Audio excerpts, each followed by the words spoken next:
सितंबर माह खत्म होने वाला है और अक्टूबर माह की तैयारी हो रही है। इसमें बहुत सारी महिलाओं को अपनी तीसरी किस्त का अभी इंतज़ार है, क्योंकि बहुत सारी महिलाओं को पहली किस्त की राशि मिल चुकी है और दूसरी किस्त की भी राशि उन्हें मिल चुकी है।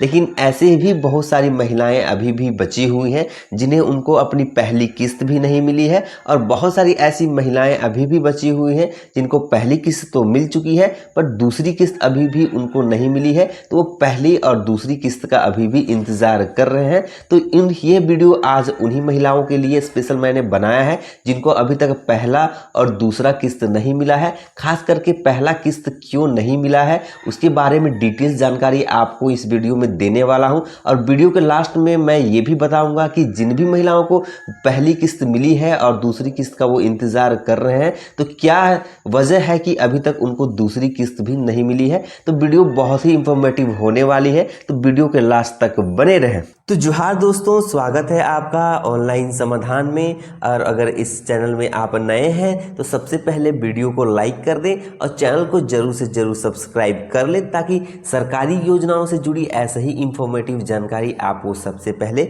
मिल सके। तो चलिए शुरू करते हैं। तो चलिए सबसे पहले हम बात कर लेते हैं मुख्यमंत्री मैया सम्मान योजना का पहला किस्त जिन भी महिलाओं को नहीं मिला है उसके क्या कारण है। तो मुख्यमंत्री मैया सम्मान योजना के अंतर्गत झारखंड राज्य की लगभग 48 लाख महिलाओं ने आवेदन अगस्त के महीने में किया था, जिसमें लगभग 45 लाख जो आवेदन थे वह स्वीकृत कर दिए गए थे। आवेदन करने के बाद संबंधित अधिकारियों के द्वारा आवेदन की जांच की जा रही थी। वहीं सरकार ने अगस्त के महीने में किस्त की राशि लगभग सभी महिलाओं के बैंक खाते में भेज दिए थे। अगर आपको पहली किस्त की राशि अभी तक नहीं मिली है तो इसके दो मुख्य कारण हो सकते हैं। पहला कारण आपका आवेदन नहीं होना और दूसरा है आपका जो आवेदन हुआ है उसमें किसी प्रकार का कोई त्रुटि है, इसी के कारण आपको मुख्यमंत्री मैया सम्मान योजना का जो पहला किस्त है वो अभी नहीं मिला है। तो सबसे पहले हम आपका जो पहला कारण है उसके बारे में बात कर लेते हैं। तो मैंने जैसा कि आपको अभी बताया कि आपका आवेदन अगर नहीं हुआ है तो भी आपको मुख्यमंत्री मैया सम्मान योजना का लाभ नहीं मिल पाएगा, क्योंकि जब मुख्यमंत्री मैया सम्मान योजना का आवेदन प्रक्रिया शुरू किया गया था उस समय ऑनलाइन मोड में इसका आवेदन किया जा रहा था। उस समय आपको फिजिकल वेरिफिकेशन अंगूठे के द्वारा लिया जाता था, उसके बाद ही आपका मुख्यमंत्री मैया सम्मान योजना का जो फॉर्म था वो सबमिट होता था। लेकिन किसी कारण उस समय जो सर्वर का इशू था तो बाद में सरकार के द्वारा नियम में कुछ बदलाव किए गए और बाद में ऑफलाइन मोड में आवेदन जमा किया गया। तो ऐसे में आप लोगों ने ये किया कि जितनी भी महिलाएं थी उन्होंने आपका जो फॉर्म था वो ऑफलाइन मोड में भर के आपके जो पंचायत भवन या जो भी आपके नज़दीकी प्रतिक्रिया केंद्र थे उसमें लेके जमा कर दिया। ऐसे में आपको पता नहीं चल पा रहा है कि जो आपका आवेदन वहाँ पे किया गया था वो सक्सेसफुल हुआ या नहीं हुआ। तो सबसे पहले आपको करना ये है कि आपने जहाँ भी आवेदन जमा किया था वहाँ पे आपको चले जाना है और इसकी जानकारी लेनी है कि आपका आवेदन जमा हुआ था या नहीं हुआ था। ये आप कंफर्म कर लीजिए, क्योंकि अगर आपका आवेदन जमा हुआ होगा तो आपको एक स्लिप दिया गया होगा प्रज्ञा केंद्र वालों के द्वारा। उसी स्लिप से आप कंफर्म हो जाइएगा कि आपका आवेदन हो चुका था। लेकिन अगर आपको आवेदन का स्लिप नहीं मिला था मतलब आपका आवेदन अभी तक नहीं हुआ है, इसके कारण भी आपके पैसे नहीं मिले। ये तो हो गया पहला कारण कि आपका आवेदन नहीं हुआ किसी कारणवश, तो इसके चलते आपको पैसे नहीं मिले हैं। दूसरा कारण ये है कि आपका जो आवेदन है वो रिजेक्ट हो गया होगा, जिसके कारण आपका जो पहला किस्त है वो आपको अभी तक नहीं मिला है। क्योंकि जब आपने मुख्यमंत्री मैया सम्मान योजना के अंतर्गत अपना जो आवेदन था जब कराया था तो आपको प्रज्ञा केंद्र की ओर से स्लिप भी दे दिया गया था। इसका मतलब आपका आवेदन सक्सेसफुली वहाँ पे सबमिट हो चुका था, फिर भी आपका जो पहला किस्त है वो नहीं आया है।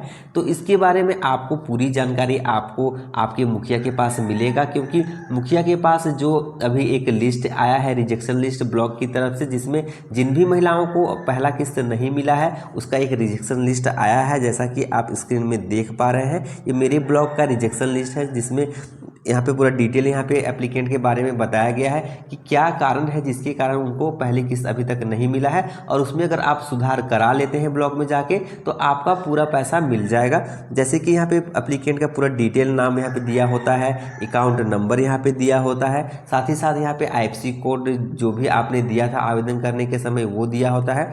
तो ये पूरा डिटेल्स यहाँ पे दिया होता है और उसी के आधार पे यहाँ पे आपका जो फॉर्म है वो एक्सेप्ट और रिजेक्ट किया गया था।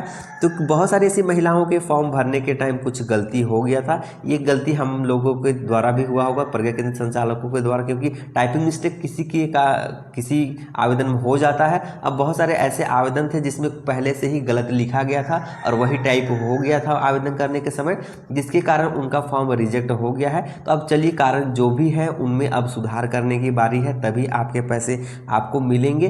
तो आप सबसे पहले जो भी रिजेक्शन लिस्ट है आप अपने मुखिया के पास जाके चेक करा ले, और अगर उसमें नाम है तो आप वहाँ पे जो भी कारण से आपका फॉर्म रिजेक्ट हुआ है उसको आप देख ले, और उसके लिए जाके आप अपने वीडियो के पास आवेदन दे दे, जिसमें आप अपना बैंक पासबुक, आधार कार्ड और राशन कार्ड कंपलसरी रूप से वहाँ पे जमा कर देंगे। और साथ ही साथ जो स्लिप आपको मिला था, आवेदन किए थे आप उस समय, उस स्लिप को भी जाके आप वहाँ पे लेके जमा कर दे, तब आपका आवेदन वहाँ से स्वीकृत कर दिया जाएगा।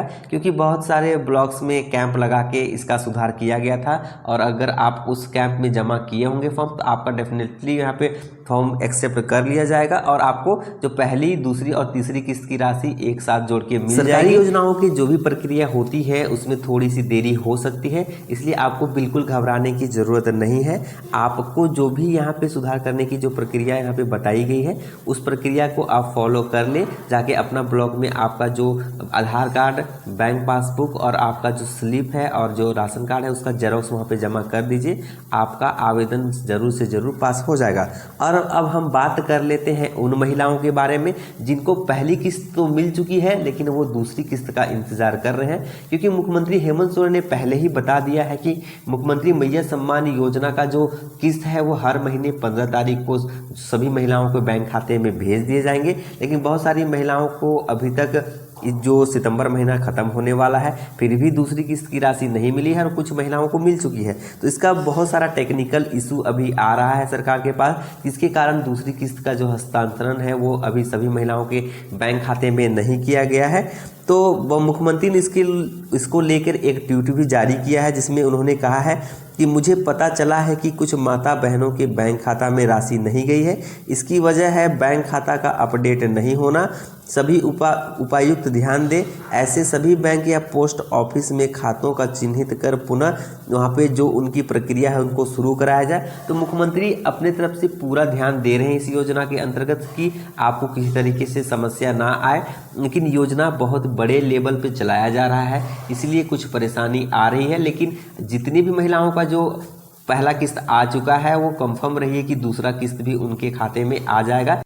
तो इसके लिए आपको अभी एक काम करना ज़रूरी है कि अगर आपको पहला किस्त जिस भी बैंक खाते में मिला है उस बैंक खाता को आप ज़रूर से ज़रूर जाके एक बार अप टू डेट करा लें। अगर उसमें आपका KYC अगर या नहीं लिंक होगा या NPCI लिंक नहीं होगा तो उसको आप ज़रूर से ज़रूर करा लें, ताकि आपको सरकारी योजनाओं से जो भी जुड़ी अन्य जो योजनाओं का लाभ मिलता है वो भी आगे आपको मिल पाए, और मुख्यमंत्री मैया सम्मान योजना का जो लाभ अभी मिल रहा है उसका भी आप आगे तक लाभ उठा पाएँ। क्योंकि मुख्यमंत्री मैया सम्मान योजना को लेकर मुख्यमंत्री ने पहले ही बोल दिया है कि दिसंबर के बाद जिन भी माताओं बहनों का DBT लिंक होगा आधार कार्ड से, उन्हीं माताओं बहनों का पैसा उनके खाते में आएगा। तो अभी तो बैंक खाते में डायरेक्ट पैसे भेज दिए जा रहे हैं बैंक खाता नंबर के द्वारा, अकाउंट नंबर के द्वारा, लेकिन बाद में DBT के माध्यम से भेजा जाएगा। तो इसीलिए आप अपने बैंक खाता को अभी जाके अप टू डेट करा ले अपने बैंक में। और अभी तक अगर आपका पहला किस्त नहीं आया है तो भी आप अपना जो बैंक खाता है उसको ज़रूर से ज़रूर अपडेट करा ले। जानकारी आपको अच्छी लगी होगी, और इसी तरीके से सरकारी योजनाओं से जुड़ी जानकारी अगर आपको चाहिए तो आप इस चैनल में हमेशा ऐसे ही बने रहें, ताकि सरकारी योजनाओं से जुड़ी जानकारी ऐसे ही आपको सबसे पहले मिल सके। तब तक के लिए जोहार, जय हिंद, वंदे मातरम।